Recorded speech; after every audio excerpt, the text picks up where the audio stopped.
Hello everyone, Exness weekly analysis video में आप सबको वेलकम करता हूं।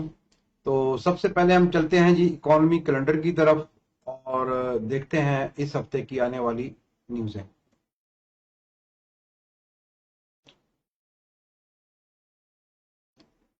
18 सितंबर को जीएमटी प्लस जीरो टाइम के मुताबिक 9 बजे यूरोजोन का Germany IFO expectations new high impact news, IFO core conditions new high impact news. ये 9 बजे ये न्यूज़ेस आ रही हैं। जर्मनी का IFO business climate new data positive आने की सूरत में यूरो स्ट्रॉन्ग और नेगेटिव आने की सूरत में वीक हो सकता है। न्यूज टाइम पर हमें मार्केट में कुछ वॉलेटिलिटी देखने को मिल सकती है, स्पेशली यूरो के पेयर्स में। 19 सितंबर यानी 19 सितंबर को जीएमटी प्लस जीरो टाइम के मुताबिक 12:30 पर एयूडी ऑस्ट्रेलिया के बैंक मिनट्स आ रहे हैं और हाई इम्पैक्ट न्यूज। और उसी के साथ ही 3 बजे जेपीवाई जापान का, बैंक ऑफ जापान के जो रेट है डिसीजन वो भी आ रहे हैं। इनके जो इंटरेस्ट रेट है हाई इम्पैक्ट न्यूज है। इस न्यूज टाइम पर हमें जेपीवाई के पेयर में बहुत ज्यादा वोलेटिलिटी देखने को मिल सकती है। 10 बजे यूरोजोन का एचआईसीपी फाइनल, ये भी हाई इम्पैक्ट न्यूज है। और उसके साथ ही 13:30 पर यूनाइटेड स्टेट का बिल्डिंग परमिट्स आ रहे हैं। 13:30 पर कनाडा का सीपीआई इन्फ्लेशन ईयरली इनका आ रहा है, सीपीआई आ रहा है, हाई इम्पैक्ट न्यूज है। ये 13:30 पर इस न्यूज टाइम पर हमें मार्केट में कुछ वॉलेटिलिटी देखने को मिल सकती है, स्पेशली जो कनेडियन डॉलर के पेयर हैं कैड के। उसी के साथ ही 12:30 पर यूएसडी यूनाइटेड स्टेट का बिल्डिंग परमिट्स इंडेक्सेस आ रही है, अभी हाई पैक न्यूज है। डाटा पॉजिटिव आने की सूरत में यूएस डॉलर स्ट्रॉन्ग और नेगेटिव आने की सूरत में वीक हो सकता है। 20 सितंबर को जीएमटी प्लस जीरो टाइम के मुताबिक 7 बजे यूके का जो है सीपीआई आ रहा है, हाई इम्पैक्ट न्यूज है। डाटा पॉजिटिव आने की सूरत में पाउंड स्ट्रॉन्ग और नेगेटिव आने की सूरत में वीक हो सकता है। 13:30 पर यूनाइटेड स्टेट का करंट अकाउंट इनका आ रहा है, हाई इम्पैक्ट न्यूज है। और 15 बजे जो है यूरोजोन का कंज्यूमर कॉन्फिडेंस, यूनाइटेड स्टेट का जो है कंज्यूमर कॉन्फिडेंस 15 बजे। और उसी के साथ ही यूएसए का जो है एग्जिस्टिंग होम सेल, ये भी हाई इम्पैक्ट न्यूज। और उसी के साथ ही 15 बजे यूरोजोन का consumer confidence, confid confidence flash. और उसी के साथ ही कॉन्फिडेंस इंडेक्सेस, कंज्यूमर कॉन्फिडेंस और यूएसए के एग्जिस्टिंग होम सेल्स 15 बजे। और उसी के साथ ही consumer confidence final, high impact news. और उसी के साथ 15:30 पर यूएसए का EIA weekly crude Cushing, crude oil की न्यूज आ रही हैं, ये 15:30 पर है। Weekly crude stock indexes data इस न्यूज टाइम पर जो है हमें जो ऑयल के पेयर है उनमें हमें कुछ तेजी देखने को मिल सकती है। 21 सितंबर को यूनाइटेड स्टेट का कोर पीसीई प्राइस, इनका जो है price final high impact news है। और यूएसए का जीडीपी डिफॉल्टर फाइनल, ये भी हाई इम्पैक्ट न्यूज। और उसी के साथ ही यूनाइटेड स्टेट का फिलिपेड business index high impact news, data positive आने की सूरत में यूएस डॉलर स्ट्रॉन्ग और नेगेटिव आने की सूरत में वीक हो सकता है। 13:30 पर कनाडा का रिटेल सेल्स एमएम और कनाडा का रिटेल सेल्स एक्स ऑटो। और उसी के साथ ही यूनाइटेड स्टेट का 13:30 पर core PCE price final indices. और इसी के साथ यूनाइटेड स्टेट का GDP deflator final indices high impact news. इसी के साथ यूनाइटेड स्टेट का एक 13:30 पर इनिशियल जॉबलेस क्लेम भी आ रही है। डाटा पॉजिटिव आने की सूरत में यूएस डॉलर स्ट्रॉन्ग और नेगेटिव आने की सूरत में वीक हो सकता है। इस न्यूज टाइम पर जो है मार्केट में हमें कुछ वोलेटिलिटी देखने को मिल सकती है, स्पेशली यूएस डॉलर के जो पेयर है उनमें। 22 सितंबर को उसी के साथ ही अगर हम देखते हैं तो 23:30 पर जापान का एक सीपीआई या सीपीआई भी आ रहा है ओवरऑल नेशन वाइड, ये भी हाई इम्पैक्ट न्यूज है, स्पेशली जेपीवाई के लिए।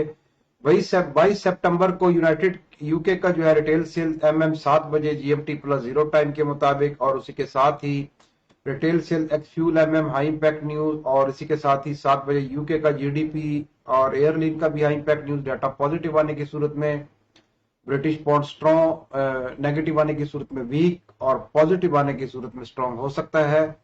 इस न्यूज टाइम पर हमें मार्केट में स्पेशली जो जीबीबी के पेयर हैं उनमें कुछ वोलेटिलिटी देखने को मिल सकती है। 7 बजे ये न्यूज आ रही हैं यूके की, फिर रिटेल सेल्स आ रहा है इनका। और उसी के साथ ही unite retail sales ex fuel, ठीक है, और retail sales, MM indices, GDP yearly indices, ये हाई इंपैक्ट न्यूज। और 13 बजे जो है यूनाइटेड स्टेट का इनका बिल्डिंग परमिट्स और नंबर आ रहा है, बिल्ड परमिट्स, ये भी हाई इंपैक्ट न्यूज है। 13:30 पर कनाडा का जीडीपी एमएम, और 13:30 पर यूनाइटेड स्टेट का core PCE price indices MM. 13:30 पर यूनाइटेड स्टेट का building permits high impact news, और उसी के साथ यूनाइटेड स्टेट का जो है ड्यूरेबल गुड्स, इनके ये भी हाई इंपैक्ट न्यूज है यूएसए का। और core PCE price index MM indices, ये भी हाई इंपैक्ट न्यूज। और यूनाइटेड स्टेट का बिल्डिंग परमिट्स इंडेसेस, ये भी हाई इंपैक्ट न्यूज। और durable goods indices, new home sales units और UMich sentiment final, new home sale unit और UMich sentiment final indices high impact news. Data positive आने की सूरत में यूएस डॉलर स्ट्रॉन्ग, और नेगेटिव आने की सूरत में वीक हो सकता है। न्यूज टाइम पर हमें मार्केट में कुछ वोलेटिलिटी देखने को मिल सकती है। तो ये था जी इकोनॉमी कैलेंडर के ऊपर एक नजर और आने वाली न्यूजों पर हाई इंपैक्ट। तो अभी हम चलते हैं अपने चार्ट्स की तरफ और देखते हैं कि तकनीकी तज्जिया क्या कहता है।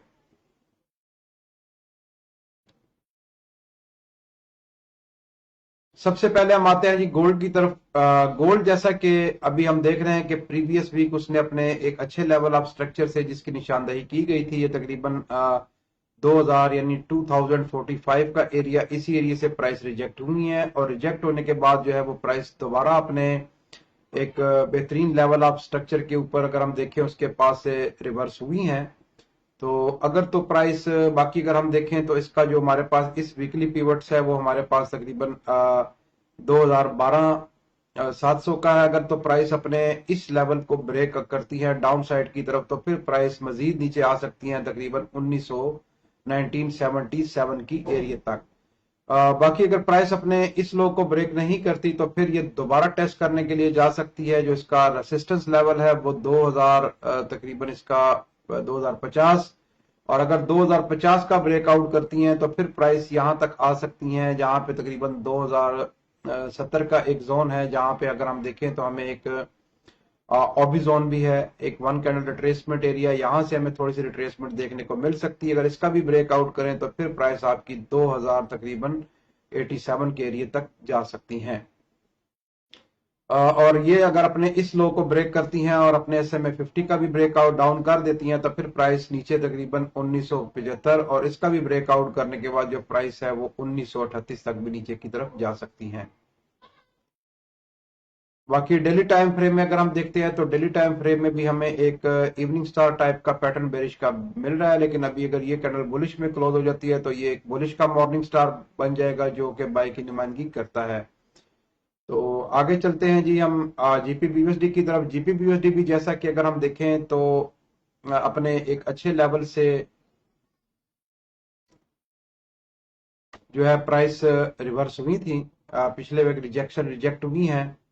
और अगर तो जीपीबीयूएसडी अपने इस लेवल ऑफ स्ट्रक्चर को यानी 1.26 550 का ये एरिया अगर ब्रेकआउट कर देता डाउन साइड पर तो फिर प्राइस आपकी तकरीबन 1.25 100 तक नीचे आ सकती हैं। ठीक है, और इसका भी ब्रेकआउट करने के बाद मजीद नीचे जो इसका लेवल 1.23 600 तक भी नीचे आ सकती हैं। बाकी अगर ट्रेंड की बात करें तो अभी इसमें ट्रेंड तो इसका अगर हम बात करें तो बुलिश ट्रेंड है, तो प्राइस जो है वो ज्यादातर बुलिश ट्रेंड में ही रह सकती हैं। अगर अपने इस लेवल ऑफ रेसिस्टेंस का इस एरिया का ब्रेक कर दे तो फिर नेक्स्ट जो इसके पास लेवल है वो तकरीबन 1.29500, और उसका ब्रेकआउट करने के बाद 1.31 तक भी जा सकती हैं, यानी 1.31 तक। और डाउन साइड की तरफ जो हमारे पास सपोर्ट लेवल है इसके, एक हमारे पास जो बेहतरीन सपोर्ट लेवल है वो 1.25 150 का है। अगर उसका ब्रेकआउट करते हैं तो नेक्स्ट सपोर्ट लेवल यानी तकरीबन हमारे पास ये वाला जो जोन है इसका एक बेहतरीन सपोर्ट लेवल फिर दोबारा इसके लिए ये बन सकता है। यूएसडी जेपीवाई अगर हम इसके ट्रेंड की बात करें तो अभी फिलहाल तो इसमें भी जो ट्रेंड है वो बेरिश का ही चल रहा है। प्राइस जैसा कि अपने उसने एक अच्छे लेवल ऑफ स्ट्रक्चर से डेली के यहां से अगर हम देखें तो एक डिमांड जोन है, वहां से प्राइस रिजेक्ट हो रही है। अगर तो प्राइस इसका ब्रेकआउट नहीं करती तो फिर यहां से अप साइड की तरफ मजीद जा सकती हैं अपने इस एरिया का टेस्ट करने के लिए। यहां से हमें दोबारा डाउन साइड की तरफ एक रिजेक्शन देखने को मिल सकती है। दूसरी सूरत में अगर प्राइस अपने इस लो को ब्रेक कर देती हैं तो फिर हमारे पास जो नेक्स्ट इसका लेवल है वो तकरीबन 138.500 प्राइस फिर यहां से डाउन साइड की तरफ मजीद जा सकती हैं। AUD भी अगर हम देखें तो एक बेहतरीन लेवल ऑफ स्ट्रक्चर के पास प्राइस अभी खड़ी हैं, जहां से अगर हम देखें तो प्राइस पहले भी रिजेक्ट हुई थी, एक अच्छा लेवल है और अपने एक बेहतरीन जोन में है। एक वहां से अगर हम देखें तो प्राइस उसी जोन के अंदर रेंज कर रही है। अगर तो प्राइस अपने इस एरिया का ब्रेकआउट नहीं करती तो यहां से हमें एक रिट्रेसमेंट डाउन साइड की तरफ देखने को मिल सकती है। जैसा कि हम देखें तो पहले भी प्राइस जब यहां से गिरी है तो इस लेवल यहाँ एक 2 कैंडल रिट्रेसमेंट एरिया, यहां से प्राइस दोबारा रिजेक्ट हुई है और रिजेक्ट होने के बाद प्राइस ने दोबारा अपने रेसिस्टेंस के पास पहुंच चुकी है। अभी यहाँ पे एक साइड वे है, अगर तो प्राइस अपने इस एरिया का ब्रेकआउट अप साइड की तरफ नहीं करती तो फिर नीचे आ सकती हैं। और अगर इसका भी ब्रेकआउट कर दे तो नेक्स्ट जो हमारे पास लेवल ऑफ स्ट्रक्चर है तो फिर प्राइस मजीद नीचे 0.66200 तक भी आ सकती हैं। बाकी अगर प्राइस अपने अपर इस लेवल का ब्रेकआउट कर देती हैं अप साइड की तरफ तो फिर ये हमारे पास जो नेक्स्ट लेवल है लेवल ऑफ रेसिस्टेंस वो हमारे पास तकरीबन इसका बन रहा है 0.68200 का। तो फिर प्राइस मजीद अप साइड की तरफ हमें देखने को जाती हुई मिल सकती हैं तकरीबन 0.68 और उसके बाद जो है 0.69 का एरिया। यूएस ऑयल की बात करें तो यूएस ऑयल जैसा कि अभी बेरिश ट्रेंड में ही है, अभी तक अभी उसने अपने प्रीवियस वीक जो है अपने एक बेहतरीन सपोर्ट से एक रिजेक्शन हमें देखने को मिली है। प्राइस यहां से रिट्रेस हुई है लेकिन अभी प्राइस यहां पे दोबारा अपने इस रेसिस्टेंस के पास यानी लेवल ऑफ स्ट्रक्चर के ऊपर आके टेस्ट कर रही हैं। अगर तो प्राइस इसका ब्रेकआउट नहीं करती तो प्राइस फिर मजीद दोबारा नीचे की तरफ जा सकती हैं और अपने इस लो को भी ब्रेक कर सकती हैं। नेक्स्ट जो है ये तकरीबन 65 तक भी जा सकती हैं और अगर अपने इस लेवल ऑफ स्ट्रक्चर का ब्रेकआउट कर दे तो फिर प्राइस मजीद आपकी आप नेक्स्ट जो हमारे पास लेवल है वो तकरीबन 76 का है यहां तक और इसका ब्रेकआउट करने के बाद जो है 79 तक भी अपसाइड की तरफ जा सकती हैं। लेकिन इस हफ्ते का भी एक्सपेक्टेड ट्रेंड बेरिश ही है और हो सकता है कि प्राइस जो है वो ज्यादातर बेरिश ट्रेंड में ही रहे। बीटीसी यूएसडी की अगर बात करें तो बीटीसी यूएसडी जैसा कि उसने अभी एक फ्रेश डबल टॉप दिया है और उसके बाद प्राइस डाउन आई है। डाउन आने के बाद यहाँ पे उसने एक सपोर्ट लेवल बना दिया है। सपोर्ट बनाने के बाद प्राइस अपने उसको वेरीफाइड किया है, वेरीफाइड करने के बाद एक हाई लगाया और अपने इस लेवल ऑफ स्ट्रक्चर का जो है उसने प्राइस ने टेस्ट किया है। टेस्ट करने के बाद जो है प्राइस दोबारा डाउन आई है और यहाँ पे उसने सपोर्ट दिया है। अगर तो ये अपने इस लेवल ऑफ सपोर्ट को ब्रेकआउट नहीं करती तो प्राइस दोबारा यहां तक जा सकती हैं और इस एरिया को अपना रेसिस्टेंस बना सकती हैं और यहां से टेस्ट करने के बाद जो है फिर प्राइस हमें यहां से नीचे की तरफ देखने को मिल सकती है। अगर इसका भी ब्रेकआउट कर देती हैं तो फिर हो सकता है प्राइस दोबारा अपने इस हाई तक तकरीबन 45 तक भी जा सकती हैं। अगर इस लेवल ऑफ सपोर्ट का ब्रेकआउट कर देती हैं तो नेक्स्ट जो हमारे पास लेवल है वो 38,200 का एरिया यानी 38,200 तक जो है वो प्राइस मजीद नीचे आ सकती हैं। यहां से फिर हमें एक अच्छी रिजेक्शन यानी कि रिट्रेसमेंट अप साइड की तरफ देखने को मिल सकती है। बाकी ट्रेंड की बात करें तो बुलिश ट्रेंड है डेली टाइम फ्रेम में और हमारे पास बेहतरीन लेवल यही है। SMA 50 का भी टेस्ट है और उसके बाद जो है हमारे पास एक लेवल ऑफ स्ट्रक्चर भी है। तो अगर यहाँ पे प्राइस आती है तो यहाँ से हमें एक अच्छी रिट्रेसमेंट अप साइड की तरफ देखने को मिल सकती है। अगर इसका भी ब्रेकआउट कर दें तो फिर प्राइस मजीद नीचे तकरीबन 31,500 तक भी आ सकती हैं।